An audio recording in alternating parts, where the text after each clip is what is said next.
Welcome to Waywut, your weekly verbal double take.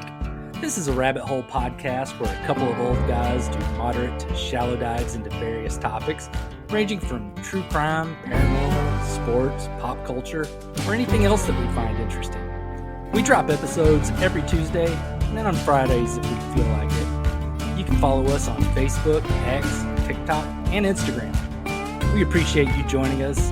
Now that we got all this self-promotion stuff out of the way, here we go. Hello, and welcome again to another episode of Waywut. My name is Daryl, and I will be the lead narrator, talker, whatever. And here I am with the guy that hid evidence and altered the murder scene of a baby possum to make it look like it committed suicide by jumping into his dog's mouth. Jason. No, there's no way the amount of damage that possum had on it that he committed suicide. That's what you told everybody, so I'm just saying. Oh, well, how I dispose of the body is another story. All right, well, I'm going to start today off with a cover-up rant. We got a bunch of JFK files a while back, and like most people, I immediately began waiting for someone else to read them all and talk about what was in them. There wasn't any big bombshells. Whenever it came out, I clicked on just a few random pages because there were thousands of them, and I never once found anything that said we did it with a bunch of CIA agents' signatures at the bottom. Yeah. So it was kind of a bunch of nothing.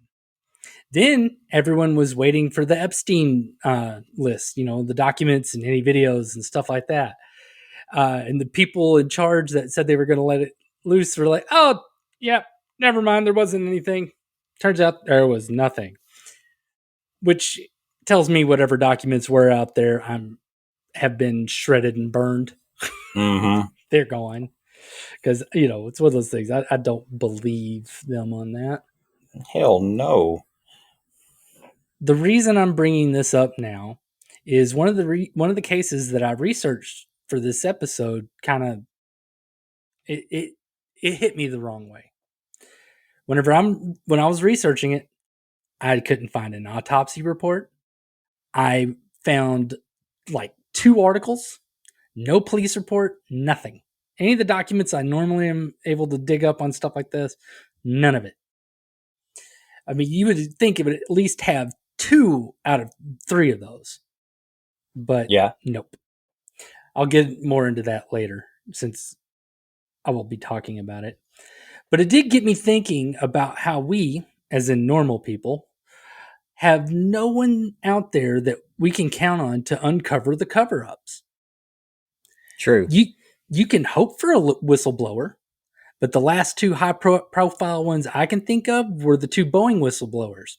One of those died from a sudden illness, and the other one, it was a self-induced death, if you get my drift, and they happened within 2 months of each other. Just completely coincidental, I'm sure. No, nothing fishy about that at all. No.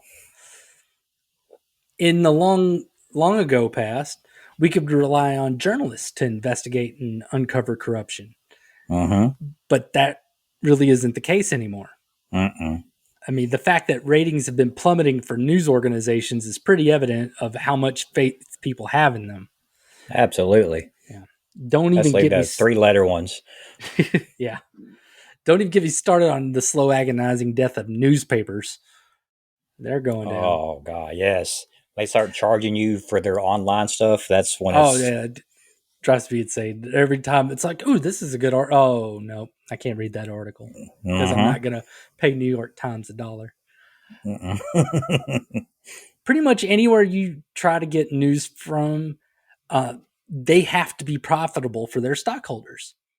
And they're beholden to their advertisers who, are the companies that have lots of politicians in their pocket. So whatever is reported has to align with those advertisers and those politicians. Yep. So what does that leave us? The government? Pardon me, but I'm not going to trust the entity that is doing most of the cover-ups to expose said cover-ups. For every cover-up they eventually admit to, it's likely that they're doing so to distract from something worse that they're hiding. Yep. The old magic trick. Yeah, it's like, look over here, look over here. It's like, Kennedy, Kennedy, Kennedy. You know. The best people can do is what people are doing with the first case that I'm going to be talking about here in a bit. Like I said, there's almost no articles on it, but regular people on social media are not letting this die. And hopefully someday there'll be a politician or a journalist that will want to capitalize and use the virality of that story on social media and bring whatever resources they have to uncover what's being hidden. All right. Well, anyone that has consistently listened to us may remember our episode called Coroner For Sale. Good one. Good one. Yeah, you should go back and listen to that one after you listen to this one, or watch if you're on YouTube. In order, preferably. You can just go from there and go forward from there. You can still enjoy this one without, There are some instances where people have died in very murdery circumstances, and the coroners, medical examiners, and cops will call it a sewer slide and walk away. Well, I've got a couple more cases just like that, but this time I'm focusing on two cases where the victims were law enforcement officers. Ooh. Yeah. Ciara Ann Estrada was born in Long Island, New York in 1992. Her family moved to Marietta, California when she was 12. In high school, she was in ROTC, and she went on to get her bachelor's degree in criminal justice at San Diego State University. She graduated cum laude and made the dean list all 4 years. All right. Yeah. Once she graduated, she went to the police academy, got done with the police academy in 2015, and joined up with the San Diego Police Department. On December 14th, 2022, Officer Estrada, along with two other policemen from SDPD, responded to a call about a man holding a gun to his own head in the Terralta West neighborhood. When they arrived, they found 32-year-old Hispanic man named Daniel Ramirez, who had a history of mental illness. He was armed with a 9mm pistol and a large knife. He refused to drop either of them. I would like to take a moment here to say, any of you assholes out there that get upset when the cops kill an armed individual, please shut the fuck up. Absolutely.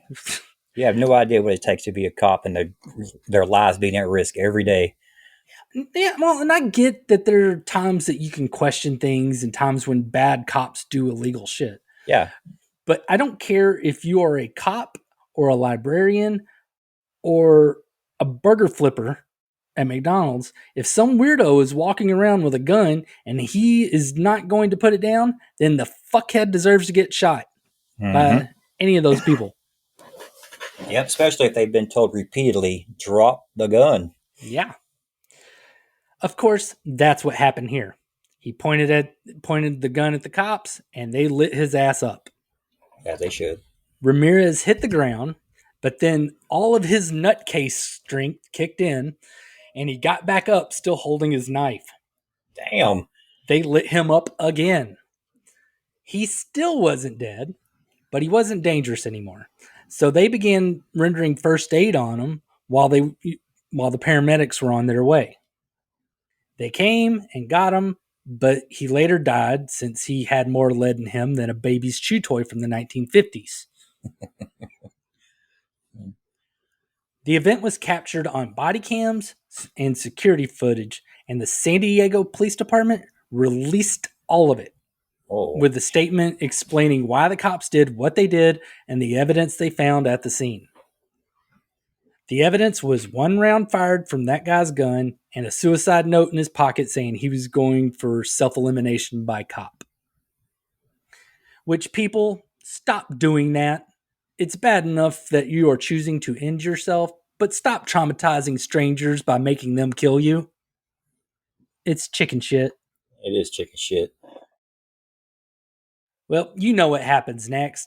All the Monday morning quarterbacks out there whose only exposure to life and death situations is when they don't chew their food enough start crying out about excessive force and stuff like that. Uh-huh. The event and the reaction to it was very jarring for Officer Estrada. As typical for a situation like that, the SDPD says that she was placed on administrative leave and offered counseling. Her friends and family say that it wasn't quite like that and that she was receiving pressure from the department to hurry up and get back to work. On December 31st, 2017, Ciara Estrada was found dead in her apartment with a gunshot wound to her head. According to one of only 2 articles that I could find on this, the SDPD quickly called it a suicide, saying they found a suicide note, she had a gun, and she had signs of depression. The thing that immediately raises a red flag is the fact that the SDPD did that brief investigation on their own.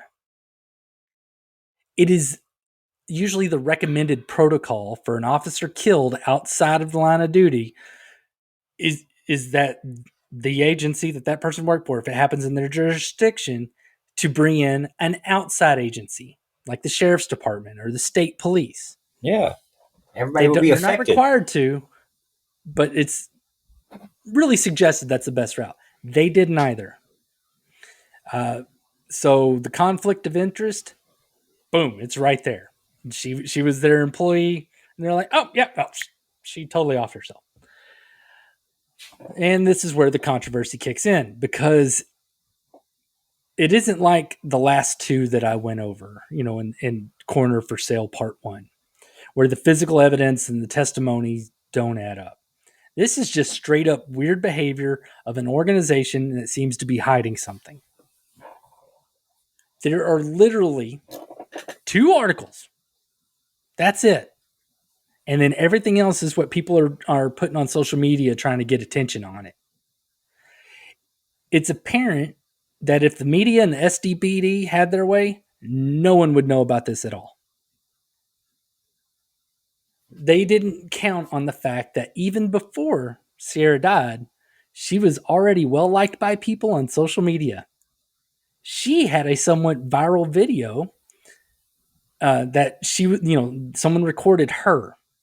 It was a homeless guy, and she was called out there, and she went to go check, and the homeless guy started recording this because, of course, he wanted to get evidence of the cop being like a turd to him, know. And she went to check if he was bothering people. The video went viral because she was not antagonistic. She was kind. She was understanding, and she listened to him. And the man was just absolutely grateful for the treatment that she gave him. And the entire internet agreed with her, with both of them, that she was awesome. And while you'll not find anything but the 2 articles about her death, you will find numerous posts of that video asking about what really happened to her. Okay, that was a question I was about to ask you. You said the 2 articles are only 2 articles based on her death and not 2 articles based on the initial shooting? No, just 2 articles on her death. That's it. Okay. Now, it's because of Officer Estrada's family and the people on social media posting that old video that we do have some additional information. That night, she went to a New Year's Eve party with her boyfriend, who happened to be a fellow SDPD officer. It has been reported that the couple had a verbal altercation at that party. When her body was discovered, it was found in the bathroom with as they described it, a bullet wound between her eyes. That's not very typical for a self-inflicted wound. I don't know about you, but I don't want to look at it, here, or something like that. I don't want to hey, that's, I don't think there's very many people that would do that. No, or nobody. I'm not going to say no one would do it, but there's very few people that would do it. It just make awkward for the gun holding too. Yeah, I mean, because it's easy to do it with your hand, but when you have an actual gun, it's Uh-huh. yeah. Uh, Her family and friends also claim that she showed zero signs of depression or suicidal ideation. Now, does any of this clearly mean that she was murdered? No. But what it does indicate is that there were questions that should have been asked and answered that the San Diego Police Department did not allow to happen. If you find someone trying to sweep a broken vase under the rug, does that necessarily mean that they're the ones that broke it? No, but it's a damn good indicator. Yeah. Now, as it stands, you have social media not letting this go, and Officer Estrada's family are trying to get the whole story by using a legal team and a private investigator. And here's what they've said that they've uncovered so far. The police told the family it was suicide before a coroner or medical examiner even arrived at the scene. Okay. That's not good. No. The medical examiner told the family that they could not rule out homicide, but then did not put that on the death certificate. Just put, sewer slide. That's why this one definitely fits in this series. After they got into her phone and computer, they claimed to find messages indicating that her relationship had recently become emotionally abusive. I appreciate police very much, but if either of my daughters ever wanted to date a cop, then I would do everything that I could.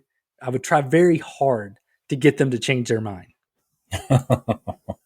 Those relationships tend to get abusive, and I know that isn't every cop, but statistically, it's not very good.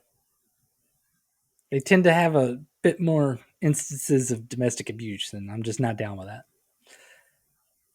Finally, there was the media at the scene. So media actually showed up to this whenever she killed her. Well, fuck it, killed herself. But the SDPD urged the family to not talk to them. They're like, no, don't talk to them. And the SDPD got what they wanted because there was obviously no media coverage. So I mean, it's kind of weird. I get why they would tell them, hey, don't do that. We're going to be investigating this, but they didn't really investigate it. Instead, they was just like, hey, will you help us hide this? Her family has set up a GoFundMe to try and pay for legal costs and investigative costs. They've only hit about 10% of their goal. Really, the only hope here is someone with some authority listening to the stink that social media is making and that they try to fight for it with their resources. Otherwise, it seems like this will probably be a successful cover up. Well, do you want to mention the social media? I don't know the GoFundMe thing, and I Oh, don't like. I will send somebody to a charity that is started by a little girl that died.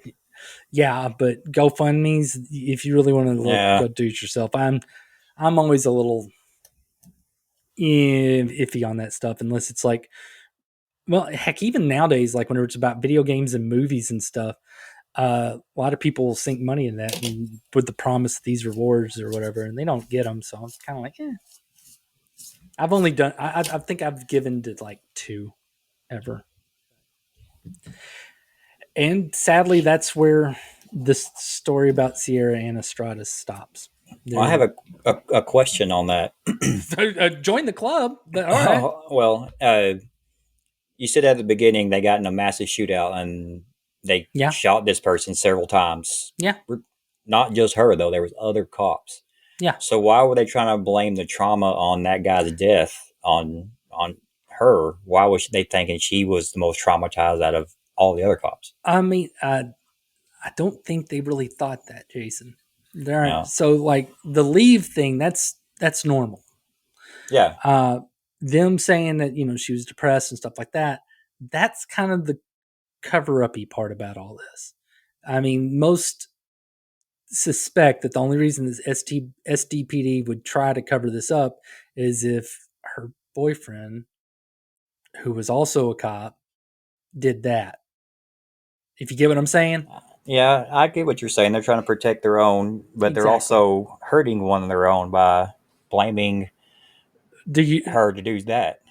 I Like, mean, what's she's already worse? gone. What were they going to do for her? I know. I mean, what's worse? I mean, the thing is they might like him more than they liked her. Probably, being that they covering stuff up. Yeah. Damn. I mean, you can't. You're not good at thinking evil. Just Oh, I can think evil. I don't know. All right, now time for the second case. On April 19th, 1995, a truck filled with ammonium nitrate, diesel fuel, explosives, and fertilizer was parked in front of the Alfred P. Murrah Federal Building in Oklahoma City, where it was detonated. I remember that. Yeah, we were in Ninth grade, high right? school. Yeah, Mm-hmm. we were in high school, and I remember them having one of those TVs on wheels that they wheeled Yeah. into the cafeteria. Yep. I remember that. The building was destroyed, along with killing 168 people and injuring 684. The Oklahoma City Police Department quickly dispatched officers for rescue efforts right after the explosion. One of the first to arrive at the scene was Sergeant Terrance Yeakey, where it is said that he saved the lives of at least 4 people. Terry Yeakey had been an officer with the OCPD for 6 years at the time of the bombing. The 29-year-old officer pulled as many people out of the rubble as he could until he injured his back when he fell down carrying a victim. His ex-wife Tanya received a call the day after the bombing saying Terry needed to be picked up from the hospital. Tanya says when she got to the hospital, Terry got into the car and began crying. She says he told her, "It's not what they're saying it is. They're not telling the truth. They're lying about what's going on down there." Many people believe that Timothy McVeigh and Terry Nichols were not the only terrorists responsible for that bomb plot. Terry Yeakey's allegations are what fuel a lot of those theories. Terry, according to some friends and family, was conducting his own investigation on what happened that day in Oklahoma City. He felt that the investigation was a sham because some undisclosed thing that he saw under the daycare center that was in the federal building. He was also surprised and confused that a group of federal agents arrived at the scene of the bombing just minutes after it happened, and they were all dressed in riot gear. Now, this is strange because, first, I doubt Oklahoma has a team of federal agents geared up and ready to arrive anywhere in just minutes. True. Also, when have you ever seen law enforcement geared up at, like a SWAT team to try and rescue people out of rubble? Never. It's not practical. All right. It is said that based on the damage he saw, he believed that some of the explosions originated from inside the building. That is a pretty common conspiracy theory nowadays, that the government set charges in the building for maximum destruction. I don't know if I buy into it, but then again, I don't trust the government, so I think they totally would. But what's the end game of that one? Well, at the time, if you remember, the ATF and federal law enforcement had like the worst reputation in the entire world Because of because Waco? not Waco and Ruby Ridge. I mean, both of those was the ATF just fucking murdering people. So So this after, was their way of saving face or making themselves I look better? mean, making them be heroes. Okay. Okay. After the attack, Terry wrote a 9-page long incident report for the OCPD, because when you're a cop, that's what you do. You write reports. detailing what he experienced and saw. His ex-wife Tanya told a story that one day he came over and told her his report just disappeared. Furthermore, his bosses told him to write a new report, and this time keep it to 1 page. Yeah. That also is not unheard of because of another Oklahoma City cop named Steve Vassar claims to have seen McVeigh driving that Ryder truck to the federal building and says that he saw someone in the truck with him. He documented his report for the day of the bombing, and that report also vanished, according to him. So, just saying. The only other thing we know for sure that Terry believed was that an ATF agent was involved in the bombing.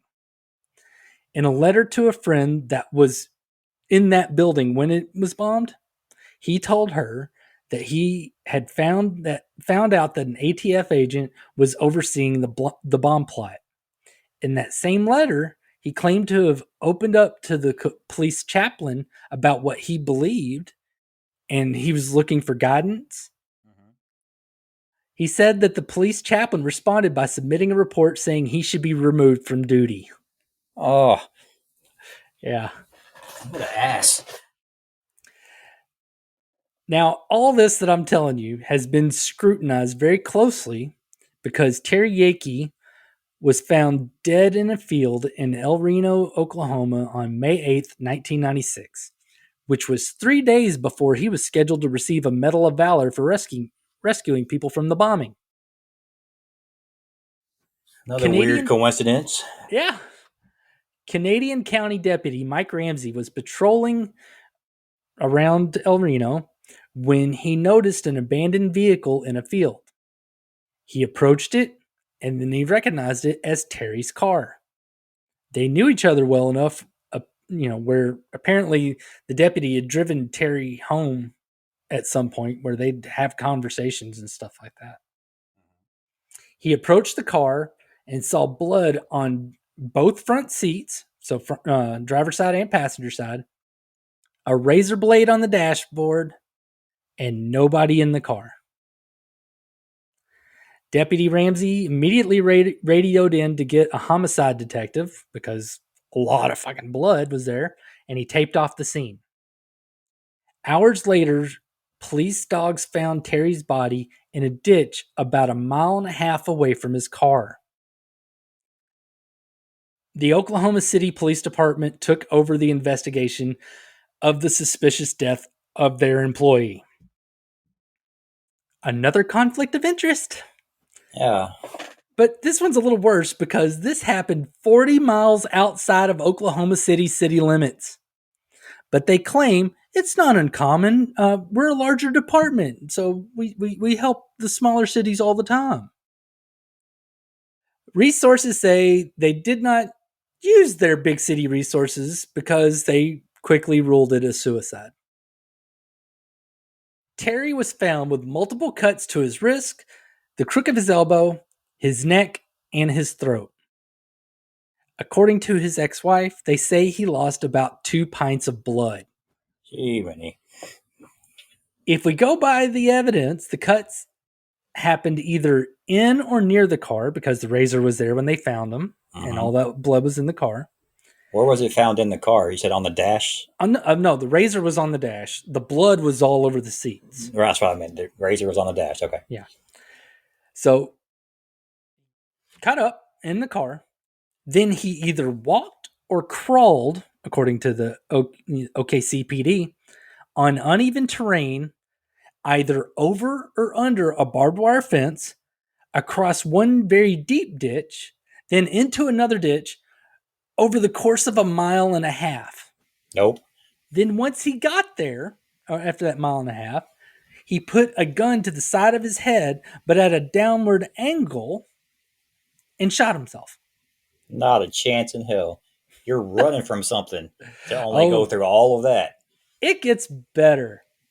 We don't know what kind of gun was shot because there's no report of a gun found at the scene. Last time I checked, guns do not flee the scene of self-inflicted wounds. They're generally right there where it happens. That's how a lot of times they know that it's self-inflicted, because the gun's right there. It's in their hand still. Yeah. The Oklahoma City Police Department did not order an autopsy nor a drug test. There was also no test for gunshot residue on his hands. Well, never mind the fact if you're going to do the deed and use a razor blade, you're not going to cut yourself 15 times over random parts of your body And then go for a walk. and then go for a walk. You're going to sit there and do it and just do it once, like you said, across the wrist or, on the neck. You're not going to Yep. just slice yourself up and go for a casual stroll over barbed wire and rocky terrain. Well, ditchy terrain. Ditchy terrain. Well, after that, the Oklahoma City Police Department went on a smear campaign. They have said that Terry was depressed because he got hurt while rescuing people from the destroyed building, and it kept him from saving more people. They have gone into great detail about his divorce from his wife and the protective order she filed when they were divorcing. In the years after their divorce, they improved their relationship, and he had actually approached her about them getting married again. She didn't say yes, but she also didn't say no. How shitty of that to bring that up. What that has Yeah. anything to do with it? Terry's By the way, family. he got a divorce and he was a bad one. Oh, you're going to like what the one coming up. Terry's family has been fighting to get more information because they don't believe that he killed himself. Requests for Terry's camera and camcorder have constantly been denied. The Oklahoma City Police Department claims that he has pornography on there starring himself, and they are sparing them from that. It's like, okay. Requests for their investigation documents have also been ignored. All Freedom of Information Acts have been denied. They have given various justifications on why they won't provide documents on a closed investigation. Closed. But one that stands out is that it would cause undue embarrassment to the department. They really suck at cover-ups. They have no nuance. It's just brute force. I'm not telling you the truth because I don't have to. Yep. I mean, I understand whenever police department will not, respond to an information request positively because it's an open and ongoing investigation. Yeah. That makes sense. If it's closed, that should be public by then. Yeah. What if it's closed? That means there's no new stuff coming. It's not an open investigation.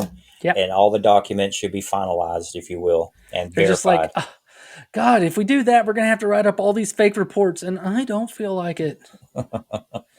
His ex-wife, mother, and sisters have all claimed to have been pressured by the OKCPD to drop it, to stop, to just quit.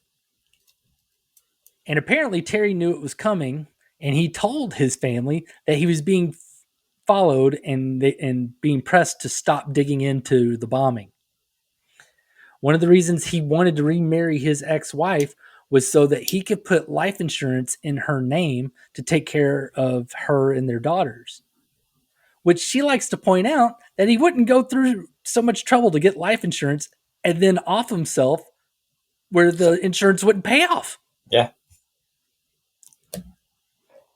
Man. Yeah. However, none of this has ever sparked any kind of official investigation, which makes sense considering that in the event he was murdered, it was likely the officials that did it. Well, has she not come forward, the ex-wife, saying what was told to her by? I mean, he wouldn't. He was terrified. He didn't. There wasn't a lot he would share with them on the details.